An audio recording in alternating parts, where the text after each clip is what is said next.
Asseyez-vous, bienvenue si vous nous rejoignez. François Fillon, donc mis en examen, mais qui continue sa campagne. Une campagne clairement empêchée pour tous les candidats. Une campagne focalisée sur les affaires judiciaires. Alors, quelles leçons en tirer pour les politiques? Comment sortir de ces affaires pour parler enfin du fond? Eh bien, pour en parler avec nous sur ce plateau, Raquel Garrido, porte-parole de la France Insoumise, Valéran de Saint-Just, président du groupe Front National au Conseil régional d'Île-de-France, Elle Lacribi, porte-parole de Benoît Hamon. Merci à tous les trois d'être là. Je le disais donc, peut-être va-t-on assister à un tournant dans cette campagne présidentielle, car ce sujet, les affaires judiciaires, c'est un sujet en boucle et clairement, il a exaspéré tous les adversaires politiques de François Fillon. On écoute les candidats. Pour l'élection présidentielle, franchement, cette situation est une calamité parce qu'on ne peut plus parler de rien. Et tous les jours, il y a là une nouvelle suite au feuilleton de M. Fillon et de ses aventures. Je pense que la droite eût été mieux inspirée de changer de candidat pour qu'au moins on puisse avoir un débat qui ne soit pas sans arrêt surchargé des arrière-pensées concernant ces affaires. J'aurais renoncé parce que, outre les doutes qui existent en lien avec cette mise en examen sur l'honnêteté et l'intégrité de François Fillon, il me semble que non seulement on doit tenir ses engagements, il avait annoncé qu'il ne serait pas candidat s'il était mis en examen, mais donner tous les gages d'honnêteté et de probité. Non, mais je ne ferai pas de commentaires. Chacun a sa conscience et ses engagements politiques. Je ne ferai aucun commentaire particulier sur une affaire spécifique. Les Français se sont fait leur opinion, voilà, sur François Fillon, sur son caractère, sur l'intégralité des affaires. Aujourd'hui, il est mis en examen. Espérons que ça permette quand même que la campagne présidentielle se déroule à nouveau sur le fond. Raquel Garrido, c'est un soulagement dans l'équipe de Jean-Luc Mélenchon ou pas, justement pour enfin que la campagne reprenne sur le fond? Non, ce soulagement n'est pas un soulagement, bien au contraire, parce que la question de la qualité du personnel politique est un sujet fondamental dans une démocratie saine. La Ve République est un système qui est basé sur le principe d'impunité, c'est-à-dire le président de la République ne rendant de compte à personne. Vous savez, à la différence de toutes les autres nations démocratiques, la personne qui concentre le plus de pouvoir à l'exécutif ne peut pas être délogée par l'Assemblée, par quiconque. Et cet état d'esprit d'impunité rejaillit sur toute la classe politique. Alors, ce sujet-là, aujourd'hui, il prend un accent encore plus spectaculaire avec le candidat de la droite qui est mis en examen. Mais c'est vrai que la mise en examen de François Fillon ne purge pas à elle seule la question de l'éthique en politique qui est bien plus large. En fait, il y a deux façons de garantir l'éthique en politique. Il y a la voie judiciaire qui a son propre rythme, ses propres procédés et il faut prendre son temps. On ne peut pas condamner les gens sans respecter la procédure pénale et il y a une présomption d'innocence. Mais il y a aussi la question de la vivacité citoyenne et le contrôle citoyen. Et c'est là où, pour nous, c'est un sujet politique. La marche du 18 mars que nous organisons à Bastille pour la 6e République, c'est le moment pour les citoyens, face à ce pourrissement en fait de la vie politique, de revendiquer une autre société où les citoyens peuvent contrôler les élus, notamment par le droit de révoquer les élus entre les élections. Pour nous, c'est central. C'est-à-dire il faut arrêter avec l'impunité. Elle Lacribi, on va reparler du fond. C'est ce qu'on pense en tout cas dans l'équipe de Benoît Hamon. En tout cas, on l'espère. On constate que cette séquence, elle renforce le sentiment des Français de défiance à l'égard de la classe politique, puisqu'il y a des études qui ont montré qu'une grande majorité de Français, entre 70 et 80% de Français, n'avaient plus confiance dans la classe politique. Et moi, j'ai tendance à croire, et on en a fait l'analyse avec Benoît Hamon, que oui, parce que ce qui se passe là, ça n'arrange pas l'image de l'homme politique. Tout ça n'arrange pas l'image de la femme et de l'homme politique, et en plus, ça pourrit une campagne où on se rend bien compte, parce que nous, en plus, on fait la différence entre ce qui s'est passé pendant la primaire, où le débat d'idées sur les propositions a permis à Benoît Hamon, qui ne croit pas, et je crois que nous sommes de plus en plus nombreux à ne plus croire à l'homme ou à la femme providentielle dans une élection présidentielle. Voilà, ça nous avait permis de remettre sur la table les propositions qui amélioreront demain le quotidien des Français. Là, voilà, à chaque fois qu'on va sur des plateaux télé, c'est pour commenter l'affaire Fillon, les affaires de Marine Le Pen ou des nouvelles rumeurs autour d'Emmanuel Macron. C'est quelque chose que nous, on regrette et on aimerait vite pouvoir revenir sur les questions essentielles qui concernent les Français, leur quotidien, leur pouvoir d'achat et les propositions que nous faisons avec Benoît Hamon pour arranger ce quotidien. Valériane de Saint-Just, on a entendu Marine Le Pen qui se réjouit quand même que ce soit fait pour pouvoir avoir une campagne sur le fond. Mais vous aussi, au Front National, vous êtes confronté, un peu empêtré dans des affaires judiciaires sur les assistants parlementaires européens. Vous arrivez quand même à aller au-dessus. Tout le monde a bien compris. Ça n'a rien à voir avec l'affaire de M. Fillon. Ça n'a peut-être rien à voir, mais c'est encore une affaire, si vous voulez, de justice. Oui, mais attendez, là, nous sommes je crois, le 14 ou le 15 mars. 15 mars. Le 15 mars, vous, les journalistes, les médias, vous êtes un vecteur extrêmement important de la vie démocratique d'un pays, de plus en plus important.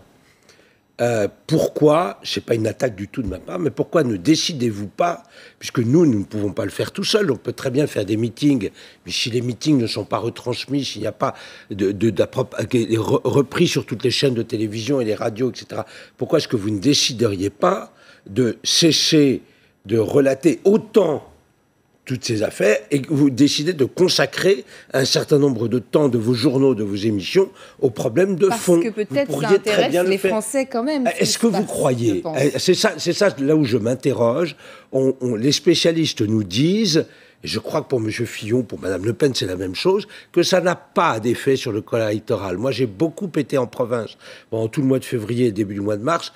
Aucun ne me pose la question sur ces questions-là. Alors, donc on croit que ça intéresse les Français. Est-ce que ça n'est pas plutôt quelque chose je dirais presque de parisien? Et est-ce que vous ne décideriez pas de dire, bon ben d'accord, on en parle pendant mais par exemple cette émission d'aujourd'hui, excusez-moi, je ne sais pas du tout une attaque ou une critique contre votre... Alors je vais vous dire, on aurait pu décider aujourd'hui, la deuxième demi-heure, de parler du fond. Voilà. Ces questions. Pardon. Donc moi je suis provinciale, et au-delà des journalistes, j'ai des gens autour de moi qui ne le sont pas, et qui me posent ces questions, et qui en parlent. Écoutez, quand même, Raquel Garrido, allez-y. Là, on va loin. Là, on dit il faut la censure et ne pas parler de ce qui est. Mais non, j'ai pas dit la censure. Oui, j'ai dit que la presse, que les médias, mais c'est pas une attaque non plus. Laissez-moi. Vous avez je n'ai pas attaqué. On a compris votre position et celle de Marine Le Pen, qui, d'ailleurs, vous personnellement, vous êtes mis en examen aussi pour les questions de financement de votre parti. Oui. Marine Le Pen elle-même, on a vu à complément d'enquête, c'est une réalité. On a vu à complément d'enquête que le Front National au Parlement européen avait transmis au Parlement européen un contrat avec une fausse signature d'un des salariés de Marine Le Pen. Bon, donc que vous ne vouliez pas en parler, est sorti des services de police complètement innocentés, Madame Garrido. Non, écoutez, non, vous êtes quand même empêtré dans les affaires. Vous êtes empêtré dans les affaires et c'est assez étonnant. Attention. Par contre, attention. C'est important de parler de ces choses. Et parler de quoi ? Il faut être très précis. De la proximité des milieux d'affaires avec les politiques. Lorsque l'adret de la Charrière donne... Attendez. Lorsque l'adret de la Charrière donne un coup de main à la famille Fillon sur le plan financier, c'est un millionnaire qui décide de devenir ami avec un politique. Lorsque M. Macron reçoit un prêt de plusieurs centaines de milliers d'euros pour son premier appartement, c'est un millionnaire qui reçoit un coup de main de la part... un politique qui reçoit un coup de main de la part d'un millionnaire. Et pensez-vous vraiment, honnêtement, que les millionnaires deviennent amis avec les politiques de façon désintéressée?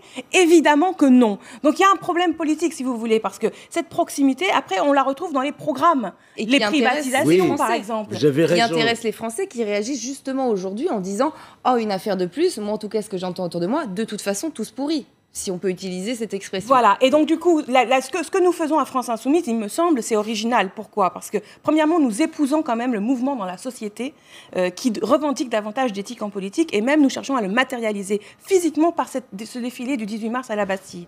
Et deuxièmement, nous ne disons pas aux gens « faites-nous confiance ». Jean-Luc Mélenchon ne sollicite pas la confiance aveugle des citoyens.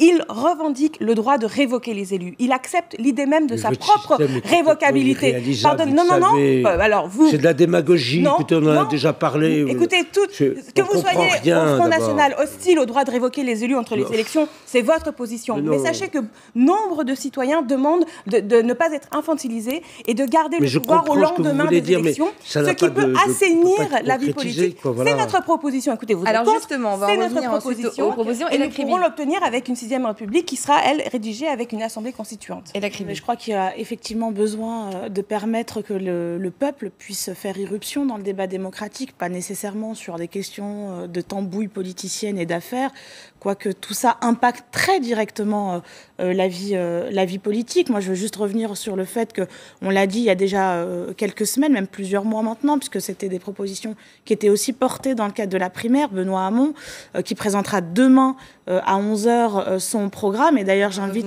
les téléspectateurs à suivre sur Facebook cette présentation de programme sur Facebook, en Facebook Live. Benoît Hamon a déjà dit, et même avant tous ces débats, que la question de la transparence de la vie publique, elle était centrale.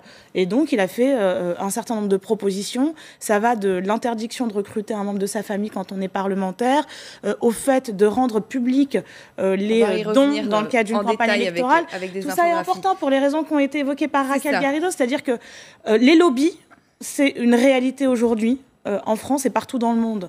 Et accepter des financements qui pourraient venir d'un certain nombre de lobbies, c'est aussi être menotté demain quand on est en position d'exercer le pouvoir en tant que président de la République, et parce qu'il y a un truc qui s'appelle les marchés publics. Et comment vous répondez alors, pardonnez-moi, mais comment vous répondez alors au fait que LVMH embauche des dirigeants socialistes de haut niveau, on l'a vu dans le film de Ruffin, Merci Patron, qu'un dirigeant socialiste quand ils sont salariés, les gens, enfin je veux dire, on n'interdit pas aux gens de travailler dans des grandes entreprises. Non, mais voilà, tous les gens ne sont pas des fonctionnaires. Vous savez bien de quoi je parle. Voilà, mais ça c'est une question. Ça ressort complètement totalement de la vie privée, là. Non, je vois pas. Ces questions-là, franchement, je ne veux pas défendre M. Hamon, mais mettre en cause. Alors l'affaire Pénélope est une question d'affaires privées. Non, pas du tout.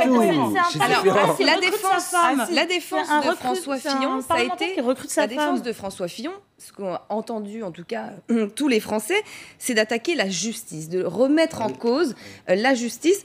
Il a parlé notamment d'assassinat politique. Je voudrais qu'on écoute la réaction du magistrat Éric de Montgolfier.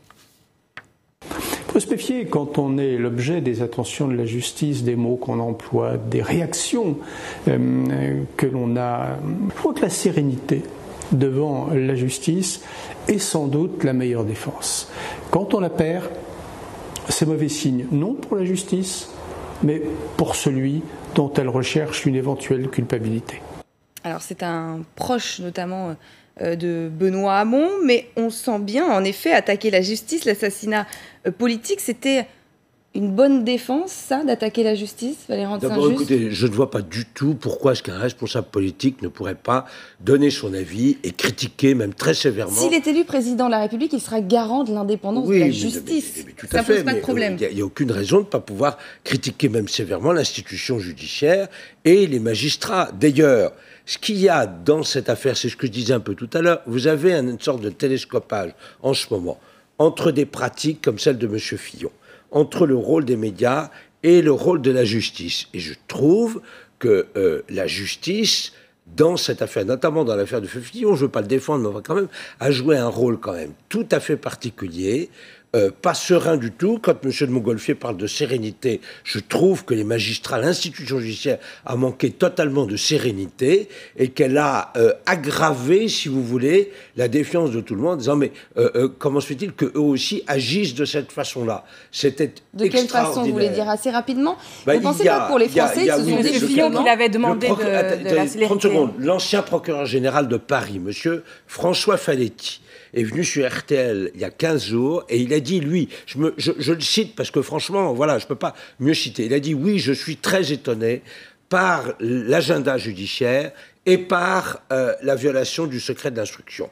Et c'est ça qui est totalement inacceptable. Alors on me dit, ça se pratique depuis des dizaines d'années. Eh bien, c'est pas une raison. Là, on va reparler des Français. Ils pouvait, en tout cas, on voyait dans les sondages, il pouvait être le prochain président de la République. Vous ne pensez pas que les Français veulent d'abord savoir, en effet, si sur cette affaire, il est innocent ou pas, avant d'élire un président de la République, dire on attendra dans 5 ans. Mais madame, jamais en 4 ou 5 semaines, M. Fillon pourra être jugé définitivement, c'est bien ce que vous avez dit tout à l'heure, il faut le temps judiciaire, il faut une condamnation définitive. Avant, il y a la présomption d'innocence, donc c'est n'importe quoi. Raison pour laquelle la justice n'épuise pas le tout, parce que la justice ne peut pas travailler dans le temps de la démocratie, et c'est normal. Elle n'a pas les mêmes critères. Mais ce qui est anormal, c'est que dans le temps de la démocratie, le secret d'instruction, c'est ça qui est ignoble. Ce qui est anormal, c'est que dans le temps de la démocratie, les citoyens n'aient pas de corde de rappel. C'est là où le bas blesse. Et vous allez reprendre votre idée. Parce que François Fillon, moi je ne sais pas si au niveau de l'embauche comme assistante parlementaire de Pénélope Fillon, je ne sais pas si c'est illégal au sens du code pénal. Ça, c'est le tribunal qui le dira. Moi, je ne suis pas juge et personne, les citoyens ne veulent pas être des juges. Ou non. En revanche, il y a un certain nombre de faits qui ont été reconnus. Pardonnez-moi, il y a des faits qui ont été reconnus par François Fillon lui-même. Et les Français, à commencer par ceux qui l'ont désigné candidat, pourraient peut-être bien penser que ce sont des comportements peu éthiques. Mais il n'y a pas de corde de rappel. Le corps électoral de la primaire de la droite n'a pas le droit de se reconvoquer d'elle-même pour dire finalement nous voulons un autre candidat. Et c'est comme ça tout à l'avenant. Regardez, les candidats aux législatives du Parti socialiste aujourd'hui sont les mêmes que vous aviez sous le quinquennat d'avant. Et personne ne peut rien faire. Il est entre 18 et 20% à l'heure actuelle et il ne bouge pas. Je crois que ces 18 à 20% représentent l'étiage de François Fillon, non pas en vertu de ses affaires, mais en vertu de son programme politique. Si les sondages étaient fiables, Marine Le Pen aurait gagné déjà les 2 élections précédentes. Alors, s'il vous plaît, le programme pas les sondages. De la droite bourgeoise française qui représente 18 à 20% du corps électoral à faire ou pas à faire. Et si François Fillon fait 19% au premier tour de la présidentielle, ça sera son score parce que son programme est le programme de la droite et de la bourgeoisie française. Il est possible que certains de nos concitoyens soient moins sensibles aux questions éthiques, raison pour laquelle moi j'appelle tous ceux qui sont très sensibles à cette question à se mobiliser, à se montrer dans la rue le 18 mars, parce que sinon, ceux qui décident sont ceux qui finalement s'en fichent de ces sujets. Crier au complot, est-ce que c'est la bonne stratégie pour François Fillon? Non. Pour le noyau dur des militants peut-être, mais on ne fait pas une élection avec le noyau dur des militants. Non, mais ce qui a été frappant dans ces échanges, c'est que pour la première fois, la droite a utilisé les arguments de l'extrême droite classique, avec la théorie du complot, avec le fait de contester l'indépendance de la justice, là où on sait que le chef de l'État sera garant de tout cela demain, et qu'en plus, tout ça est très incohérent, parce qu'il se trouve qu'en 2013, il y a une loi qui a été soumise au vote des parlementaires pour précisément renforcer l'indépendance de la justice vis-à-vis de l'exécutif. Et il se trouve que la droite a voté contre cette loi, et qu'aujourd'hui, elle raconte partout que la justice n'est pas indépendante. L'indépendance de la justice il faut aussi être très cohérent. Et je pense que la justice ne sera pas acquise à l'aide de lois et d'un entassement de lois.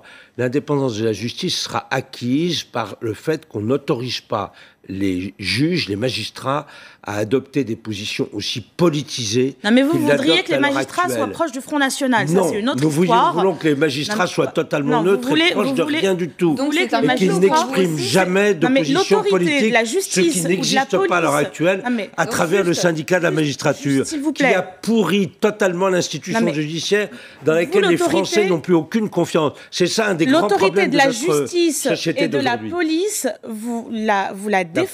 vous la défendez quand ça vous arrange. Non. Si.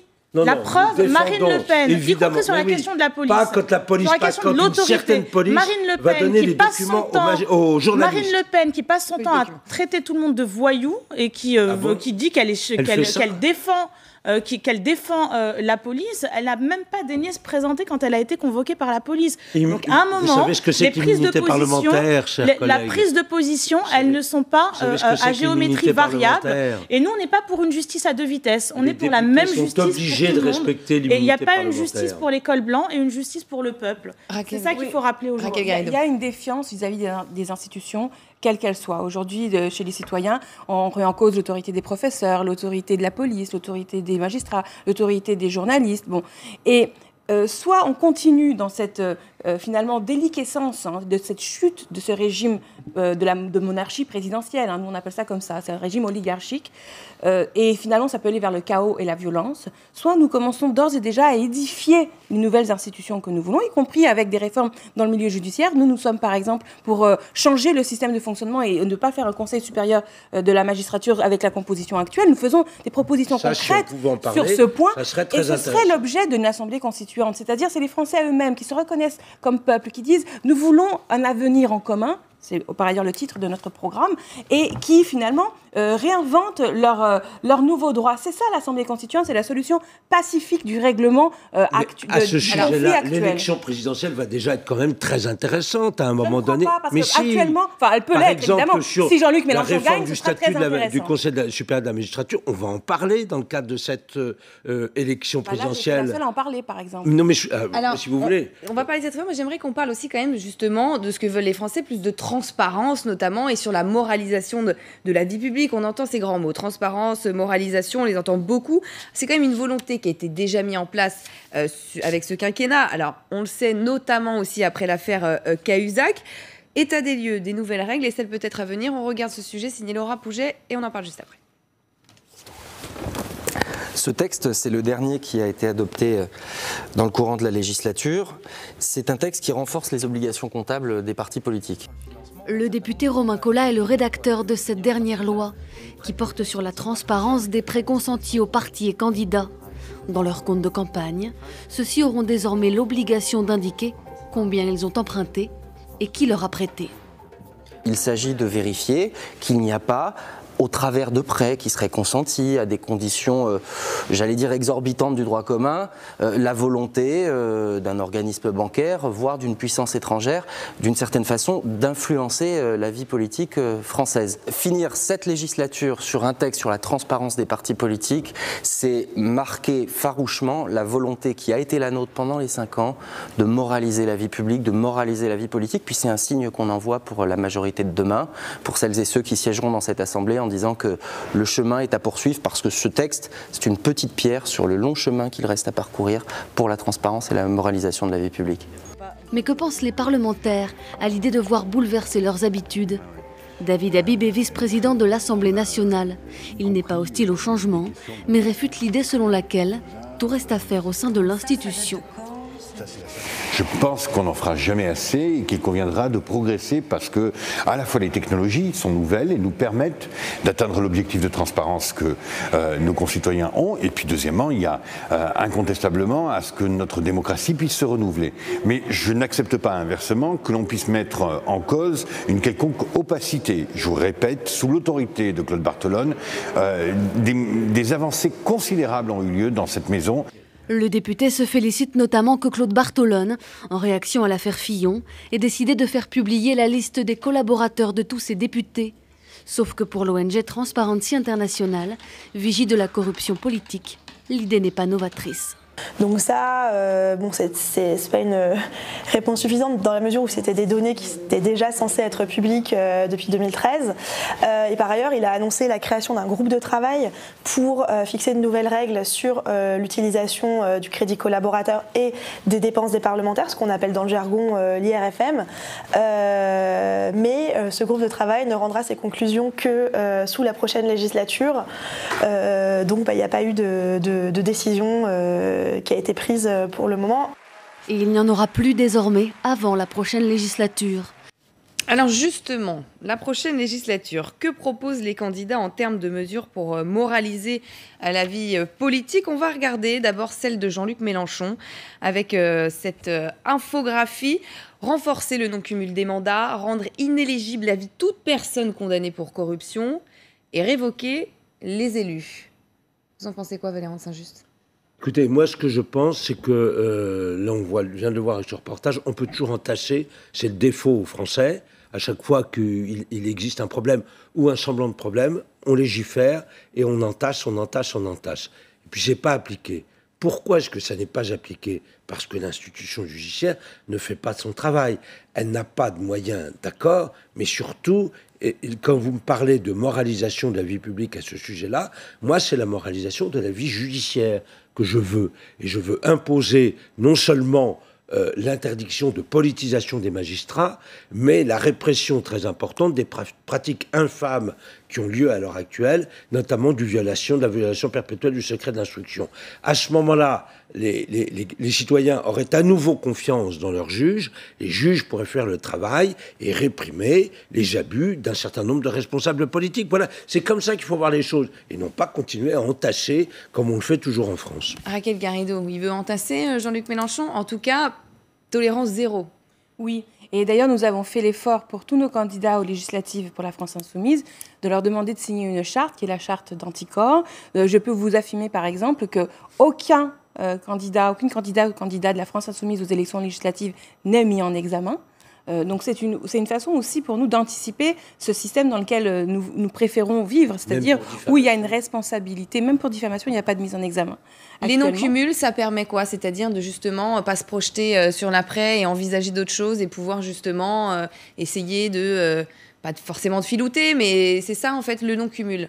Oui, l'idée c'est une des propositions. Oui, l'idée c'est parce que la moralisation de la vie politique, elle tient aussi au fait de changer le rapport des élus avec l'argent. Alors, je le disais tout à l'heure, les milieux d'affaires, eux, savent bien repérer leurs obligés dans la classe politique en leur donnant des prêts comme à M. Macron, en leur offrant des costumes comme à M. Fillon et les autres. Mais il faut aussi que les élus eux-mêmes aient un rapport différent à l'argent. Oui. Et ça tient à plusieurs choses. D'abord, un Parlement qui est vraiment du pouvoir législatif. Parce qu'aujourd'hui, un Parlement godillot, par exemple, un député qui finalement ne lève pratiquement que la main comme son groupe ou qui accepte l'article 49 alinéa 3, il prend son argent pour quoi exactement? Les citoyens, ils voient bien qu'il est là, qu'il prend 6 000 € par mois et il fait quoi exactement avec le mandat qui lui a été donné? Ça, c'est absolument inacceptable. Donc, le non-cumul des mandats permet de déprofessionnaliser, en fait, la classe politique et d'éviter que les élus ne soient là que pour être réélus ou que ne pensent qu'à leur propre réélection. Ça, c'est important aussi pour changer la représentativité de nos chambres, dont l'absence de représentativité se voit notamment à l'œil nu. Il nous reste 5 minutes, je voudrais qu'on voit les mesures proposées par Benoît Hamon, donc casier judiciaire vierge pour concourir à une élection, fin de l'anonymat des donateurs. Ça, c'est quelque chose d'extrêmement important. Alors, on voit évidemment l'interdiction pour les parlementaires d'embaucher un membre de sa famille. Ça, vous attaquez souvent d'ailleurs Emmanuel Macron sur ça, sur justement son manque de transparence sur les donateurs. Évidemment, parce qu'on ne comprend pas pourquoi il met autant de secrets autour de la question de ces donateurs. Ce sont les donateurs qui ne veulent pas. Il ne s'agit pas des donateurs. Là aussi, c'est une question de vie privée, madame. 100 €. Mais c'est les donateurs au-dessus de 2 500 €, nous exigerons qu'ils soient connus parce qu'il y a précisément la question des lobbies. Et des conflits d'intérêts, c'est ça, en fait. Quand on est un responsable politique, on ne peut pas accepter d'être qu'un homme politique puisse on a être déjà tenu, limité à 4 600 € les dons. Qui prévoit les lois, soient tenus d'une manière ou d'une autre, et en particulier par l'argent, par des acteurs et des puissances économiques. Écoutez, seuls les dons des personnes physiques etc. sont acceptés. Moi, sur les pour la présidentielle, la limite est à 4 600 €. Il n'y a pas de lobby là-dedans. Non, mais j'ai été très courtoise. On va revenir après aux propositions de Marine Le Pen. Simplement, moi, je dis que la question du non-cumul des mandats qui est prévue pour 2017, elle est importante, que non seulement, et qu'il faut renforcer davantage, non seulement elle permettra ce qui vient d'être évoqué par Raquel Garrido, mais en plus, c'est la possibilité aussi de renouveler la classe politique, parce que vous comprenez bien que quand les parlementaires ne peuvent pas être en même temps maire ou président d'un exécutif local quel qu'il soit, ça veut aussi dire que d'autres, des femmes, des jeunes, des gens qui ressemblent à monsieur et madame tout le monde et qui, justement, ne vivent pas que de la politique, peuvent s'engager.